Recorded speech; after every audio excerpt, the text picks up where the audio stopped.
नमस्कार देवी और देवताओं, मैं जीत आपका स्वागत करता हूं आपके अपने ही चैनल कंप्यूटर बाब पर। इस वीडियो में हम लोग फिर से व्यू चिल्ड्रन के बारे में बात करने वाले हैं, लेकिन देखेंगे कि कैसे हम उसको कंपोनेंट के साथ यूज़ कर सकते हैं, कंपोनेंट क्वेरी कैसे उसके अंदर हम लोग कर सकते हैं। पिछली वीडियो में हमने डायरेक्टिव और साथ के साथ टेम्पलेट रेफरेंस वेरिएबल जो होता है उसके साथ एग्जाम्पल देख लिया था।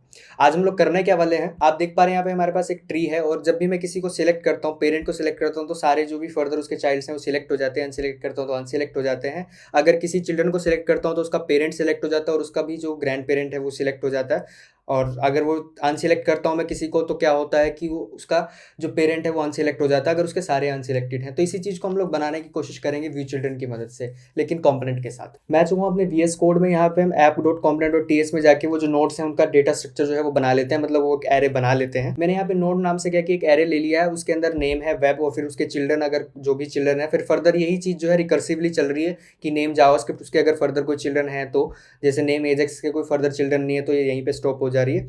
तो इस तरह से ये नोड्स मैंने यहाँ पे कुछ बनाई है। नेम लैंग्वेजेस है, जैसे चिल्ड्रन हो गया, उसके नेम, उसके फर्दर चिल्ड्रन हो गए सी के। तो ये एक तरह का रिकर्सिव स्ट्रक्चर मैंने यहाँ पे बनाया है।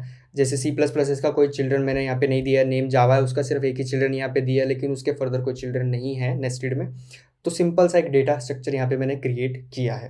मैं एक इंटरफेस भी बना लेता हूँ ताकि मैं इस चीज़ को रिप्रेजेंट कर सकूँ टाइप्स के साथ कि भाई ये नेम है, ये चिल्ड्रन है, तो टाइप से इजी हो जाएगा हमें समझना या फिर काम करना। मैंने इंटरफेसेस नाम का एक फोल्डर बना लिया, उसके अंदर index.ts और एक node.interface.ts फाइल है। इसको क्या किया मैंने, एक्सपोर्ट कर दिया ट्री नोड के नाम से कि नेम होगा और चिल्ड्रन होगा। ये ऑप्शनल होगा, हो भी सकते हैं नहीं भी हो सकते हैं, क्योंकि आप देख पा रहे हैं यहाँ पे किसी के हैं तो किसी के नहीं है। तो ये इस चीज़ को प्रॉपरली एक तरीके से रिप्रेजेंट हम लोग कर पा रहे हैं और इसी को मैंने एक्सपोर्ट कर दिया index.ts से भी। एक कंपोनेंट बनाने वाले हैं हम लोग ट्री नोड नाम से, और जो भी ये चीज़ दिख रही है उसको दिखाएगा, जो भी ये रिकर्सिवली हमारे पास ये नोड्स दिख रही हैं। मैंने ट्री नोड नाम से एक कंपोनेंट बना लिया है, इसकी CSS, इसकी HTML TS यहाँ पे जनरेट होगी। ऐप मॉड्यूल में इसको मैंने क्या किया, इंपोर्ट भी कर लिया। बिल्कुल एक सिंपल सा है, कुछ भी इसके अंदर भी है नहीं, सिंपल एक कंपोनेंट मैंने यहाँ पे बनाया है।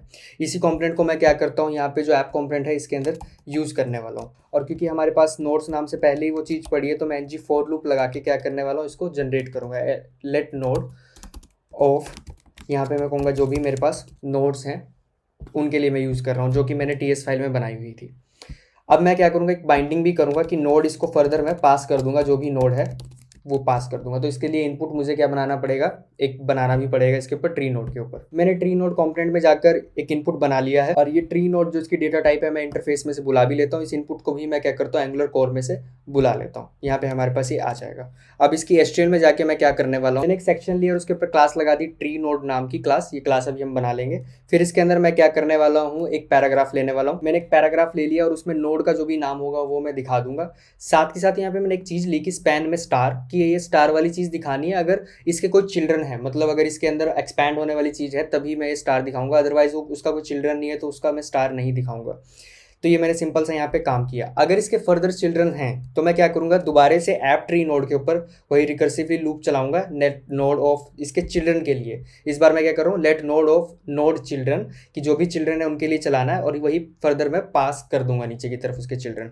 तो क्या होगा, अगर मेरे पास यहाँ पे अगर मैं आता हूँ TS के अंदर, आप देख पा रहे हैं वेब जो है, वेब के जो चिल्ड्रन है जैसे कि जावास्क्रिप्ट है ये पास हो जाएगा उसमें, फिर एंगुलर जो है वो नीचे की तरफ डाउन पास हो जाएगा। तो ये रिकर्सिवली चलता रहेगा। ऐसे जब उसके अंदर जाएंगे, अगर उसका कोई चिल्ड्रन होगा तो वो भी अपने चिल्ड्रंस को डिस्प्ले करता रहेगा। ये ट्री नोड नाम की जो क्लास है इसको मैं बना लेता हूँ CSS के अंदर। मैंने ट्री नोड की क्लास बना ली, इसमें मार्जिन लेफ्ट दे दी कि 10 पिक्सल की, इधर से 10 पिक्सल की तरफ ऑफसेट रखना है। ट्री नोड में जो भी P होगा उसको कर्सर पॉइंटर की उसके ऊपर इस तरह से है। एक क्लास और बना लेता हूँ सिलेक्टेड वाली, जिससे कि अगर वो सिलेक्ट होगा तो उसको रेड दिखा देना कलर से। तो ये सिंपल सा मैंने इतना यहाँ पे काम किया। एक बार इसको चला कर देखते हैं कि क्या आउटपुट हमारे पास आ रहा है। तो आप यहाँ पे देख पा रहे हैं आउटपुट हमारा प्रॉपर सही से आ रहा है। अब मुझे क्या करना है, जब भी मैं किसी को सिलेक्ट करूँ तो वो सिलेक्ट हो जाए और वो इमिट करे इवेंट कि मैं सिलेक्ट हो चुका हूँ, वाला इवेंट इमिट हो जाए हमारे पास। तो इसको बनाते हैं। मैंने इसमें क्या किया, एक आउटपुट डेकोरेटर को ले लिया है, एंगुलर कोर में से बुला लिया सिलेक्शन इवेंट के नाम से, कि जब भी वो सिलेक्ट होगा या फिर अनसिलेक्ट होगा, इवेंट इमीटर होगा और वो बुलियन जो है वो इमिट करेगा कि मैं सिलेक्ट हुआ हूँ कि नहीं हुआ हूँ। इस सिलेक्टेड प्रॉपर्टी, ताकि पता रहे कि मैं करंटली सिलेक्टेड हूँ भी कि नहीं हूँ। अब यहाँ पे आते हैं हम लोग HTML के अंदर और इसके क्लिक के ऊपर एक्शन बना लेते हैं। इस जो पैराग्राफ है इसके क्लिक पे, कि हमें क्या करना है, उस चीज़ को जब भी क्लिक होगा तो टॉगल करनी है ना सिलेक्शन एक तरह से। तो टॉगल सिलेक्शन यहाँ पे मैं कहूँगा, और क्या करूँगा पास, कि जो भी इस सिलेक्टेड है उसको नेगेट करके, कि अगर वो ट्रू होगा तो फॉल्स कर दो, फॉल्स होगा तो ट्रू कर दो। साथ के साथ मैं यहाँ पे P के ऊपर एक बाइंडिंग भी लगाऊंगा, क्लास डॉट सिलेक्टेड की भाई इसके ऊपर सिलेक्टेड क्लास लगा देना जो कि हमने CSS में बनाई है, तभी लगाना। अगर ये क्या होगा सिलेक्टेड होगा तभी करना है हमें काम।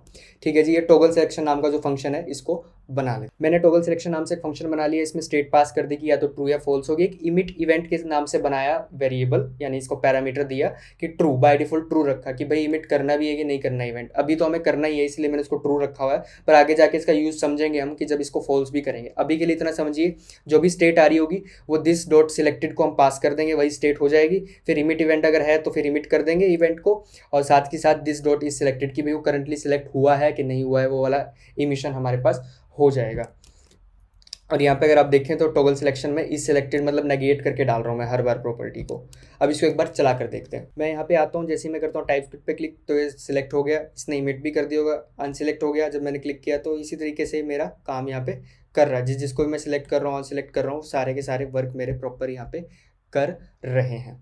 अब मुझे क्या करना है कि अगर तो कोई पेरेंट है, क्योंकि जैसे मैंने टाइपस्क्रिप्ट को सिलेक्ट किया तो इसने इमिट किया होगा इवेंट ऑफकोर्स, तो इसके पेरेंट पे जाए, पेरेंट लिसन करे इस इवेंट को कि भाई अच्छा मेरे चाइल्ड का सिलेक्शन हुआ है कि नहीं हुआ है। अगर हुआ है तो मैं भी सिलेक्ट हो जाऊंगा, अगर वो अनसिलेक्ट हुआ है तो मुझे अनसिलेक्ट हो जाना है, लेकिन एक सर्टेन कंडीशन पे। वो कब अनसिलेक्ट होना है मुझे, कि अगर मेरे सारे ही अनसिलेक्टेड हैं तभी मैं अनसिलेक्ट होऊंगा, अगर मेरे को किसी एक ने भी सिलेक्ट कर दिया तो मैं सिलेक्ट हो जाऊंगा। ये फंक्शनैलिटी बनाते हैं, इस इवेंट को लिसन करते हैं। मैं यहाँ आता हूँ ट्री कंपोनेंट में, इसके ऊपर मैं क्या करने वाला हूँ, ऐप ट्री नोड के ऊपर ही लगाऊंगा कि सिलेक्शन इवेंट जो भी हमने बनाया और इसको कॉल करना है। और क्या नाम देंगे इसका, ऑन चाइल्ड सिलेक्शन, की जब चाइल्ड सिलेक्ट हुआ है तो इवेंट जो वाला होगा हम पास कर रहे थे वो कि ट्रू हुआ या फॉल्स हुआ, उसको लिसन हम लोग करेंगे। इसको बना लेते, मैंने ऑन चाइल्ड सिलेक्शन को बना लिया और इसमें पास कर दिया इस चाइल्ड सिलेक्टेड की, या तो ट्रू होगा या फॉल्स होगा। इस चीज़ को हम लोग लिसन कर ही रहे हैं यहाँ पे, ऑन चाइल्ड सिलेक्शन। ठीक है, इसका नाम मैंने ऑन चाइल्ड सिलेक्शन इवेंट करना है, इवेंट कर देंगे। ठीक है जी, इसके अंदर हमें क्या करना है, दो इंपॉर्टेंट चीज़ों का ध्यान रखना है। पहली चीज़ क्या है कि जब भी कोई चाइल्ड इमिट करेगा कि भाई मैं सिलेक्ट हुआ हूँ तो पेरेंट को ऑटोमेटिकली सिलेक्ट हो जाना है। ठीक है जी, दूसरा क्या है, जब चाइल्ड कहेगा मैं अनसिलेक्ट हुआ हूँ तो पेरेंट अनसिलेक्ट ना हो, वो पहले चेक करेगा क्या मेरा कोई पहले से सिलेक्टेड तो नहीं है चाइल्ड। अगर एक भी सिलेक्टेड है मेरा चाइल्ड तो मैं अनसिलेक्ट नहीं हो सकता हूँ। तो इसी चीज़ को यहाँ पे लिखते हैं। कैसे लिखेंगे, मैं यहाँ पे व्यू चिल्ड्रन की मदद लूंगा। मैंने व्यू चिल्ड्रन में क्या लिख दिया कि ट्री नोड कंपोनेंट की क्वेरी करो मेरे में ही ट्री नोड कंपोनेंट को, मतलब ये अपने आप में ही चेक करेगा कि मेरे को चिल्ड्रन तो नहीं है ट्री नोड कंपोनेंट के, जो भी मेरी चाइल्ड नोड्स हैं। क्वेरी लिस्ट मिलेगी ऑफ कोर्स, वो मैंने दोनों चीज़ें व्यू चिल्ड्रन और ये क्वेरी लिस्ट बुला लिया। और ये किस तरह के होंगे, ट्री नोड कंपोनेंट, मतलब कि कंपोनेंट का ही रेफरेंस हमें यहाँ पे मिलेगा। बहुत इंपॉर्टेंट है, मैं क्वेरी किसको कर रहा हूँ, इस बार कंपोनेंट को क्वेरी कर रहा हूँ, इसके अंदर रह के इसी को क्वेरी कर रहा हूँ, लेकिन इसके चाइल्ड को क्वेरी कर रहा हूँ जो इसी तरीके के होंगे, ट्री नोड कंपोनेंट टाइप के। ठीक है जी, अब मैं यहाँ पे क्या करूँगा, मैंने यहाँ पे क्या किया, चाइल्ड नोड्स को पहले एरे में कन्वर्ट कर लिया, क्योंकि एक क्वेरी लिस्ट थी तो इसको एरे में आप 2 एरे की मदद से कन्वर्ट कर सकते हैं। जैसे फर्स्ट है, इसके अंदर लास्ट है, लेंथ है 4 ईच, ऐसे ही एरे में आप इसको कन्वर्ट कर सकते हैं। क्वेरी लिस्ट के ऊपर अपनी तो कुछ प्रॉपर्टीज़ हैं, लेकिन एरे में भी आप कर सकते हैं। क्यों करा मैंने आगे बताऊंगा। प्रॉपर एक क्वेरी लिस्ट के बारे में आपको जानना है, आई बटन पे क्लिक कर सकते हैं, वहाँ पे आपको इसकी पूरी प्रॉपर इन्फॉर्मेशन मिल जाएगी। इसका यूज केस कंटेंट चिल्ड्रन के साथ मैंने करके दिखाया था। आगे बढ़ते हैं। अब मैंने कहा चाइल्ड नोड्स, क्योंकि एरे में था सम, कि क्या कोई भी उनमें से सिलेक्टेड है कि नहीं। तो चाइल्ड नोड्स में क्या होगा, हम लोग क्वेरी कर रहे हैं डायरेक्टली इस कंपोनेंट को, उसके चिल्ड्रन कंपोनेंट को, और जो भी नोड है वो उसके ऊपर प्रॉपर्टी तो है यही वाली, इस selected node selection event constructor toggle selection on child selection event, ये सारे के सारे तो इस क्लास के ऊपर लगे ही हुए हैं ना। तो मैंने उनमें से कहा कि क्या वो सिलेक्टेड है जो भी मेरा चिल्ड्रन है। अगर एक भी कोई चिल्ड्रन मेरा सिलेक्टेड है, सम का मतलब यही होता है जो कि एक भी अगर सिलेक्टेड ट्रू होगा तो ये ट्रू लौटाएगा। तो मैं यहाँ पे क्या कर रहा हूँ, आर सम नोड सिलेक्टेड, क्या मेरा पहले से कोई सिलेक्टेड है। साथ के साथ मैंने यहाँ पे एक चीज़ और करी, जो भी मेरा चाइल्ड सिलेक्टेड था जिसने इवेंट इमिट किया, क्या वो अनसिलेक्ट हुआ है, क्योंकि नोट मैंने कर दिया कि क्या वो अनसिलेक्ट हुआ है। अब मैं एक कंडीशन बनाऊंगा और उसमें कंडीशन में क्या लिखूंगा, यहाँ पे मैंने क्या लिखा, आर सम नोड सिलेक्टेड, अगर पहले से कुछ चिल्ड्रन मेरे सिलेक्टेड हैं और जो जिसने इमिट किया वो अनसिलेक्ट हुआ है, तो मैं खुद को अनसिलेक्ट नहीं कर सकता हूँ। क्यों, क्योंकि जब तक सारे मेरे अनसिलेक्ट नहीं हो जाते तब तक मैं खुद को अनसिलेक्ट नहीं मान सकता हूँ। तो बेशक उसका चिल्ड्रन कह रहा हो कि भाई मैं तो अनसिलेक्ट हुआ हूँ, पेरेंट जो है वो कह रहा है उस चिल्ड्रन को भाई आप अनसिलेक्ट हुए हो ठीक है, लेकिन दूसरे जो आपके भाई बहन हैं वो तो अभी भी सिलेक्टेड हैं। तो इसका मतलब ये है कि मैं खुद को अनसिलेक्ट नहीं कर सकता हूँ।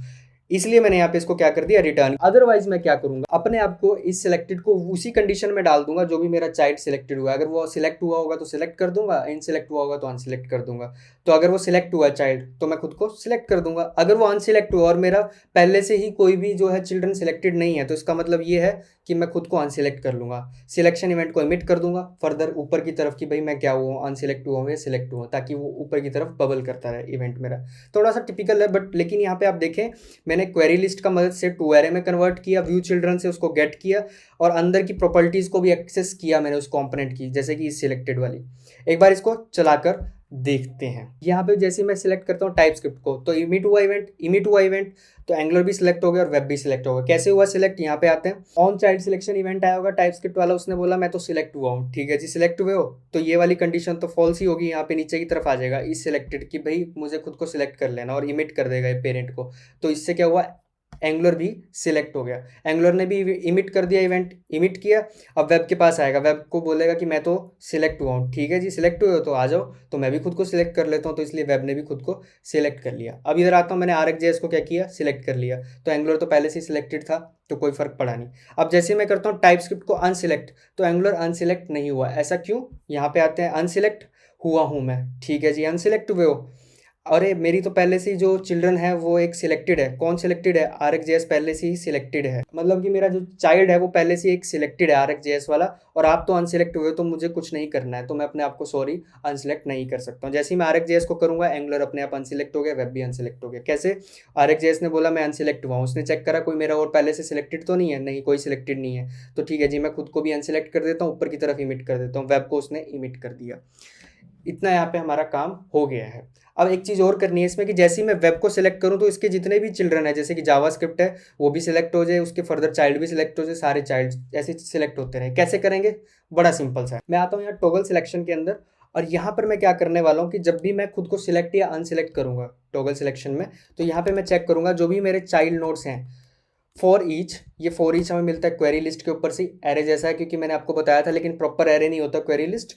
तो फॉर ईच हर एक चाइल्ड नोड के लिए मैं क्या कॉल करूंगा, टॉगल सिलेक्शन की, उसके फंक्शन को कॉल कर दूंगा, अपने चिल्ड्रन के फंक्शन को कॉल कर दूंगा और पास कर दूंगा जो भी मेरी स्टेट है। अगर मैं सिलेक्ट हुआ हूँ तो सिलेक्ट भेज दूंगा, उसको अनसिलेक्ट हुआ हूँ तो अनसिलेक्ट भेज दूंगा। और यहाँ पे अब इंपॉर्टेंट आप देख रहे हो, इमिट मैंने क्या कर दिया, इवेंट को फॉल्स कर दिया। मतलब जब चिल्ड्रन के को बोलेगा कि भाई अपने आप को एक्टिवेट या डीएक्टिवेट करो, तब उसको कहेगा कि इमिट मत करना इवेंट। क्यों ना करना, क्योंकि इमिट करने से पेरेंट पे जाता है इवेंट, और यहाँ तो पेरेंट ही बोल रहा है ना चाइल्ड को कि भाई अपने आप को सिलेक्ट या अनसिलेक्ट कर लो। तो क्यों दोबारा से मैं उसी पेरेंट को फिर से कहूँ कि भाई ये चीज़ हुआ हूँ मैं, पेरेंट ने ही आपको आदेश दिया है, तो दोबारा से आप पेरेंट को क्यों बता रहे हो कि भाई मेरे को ये आदेश मिला है उसी पेरेंट को।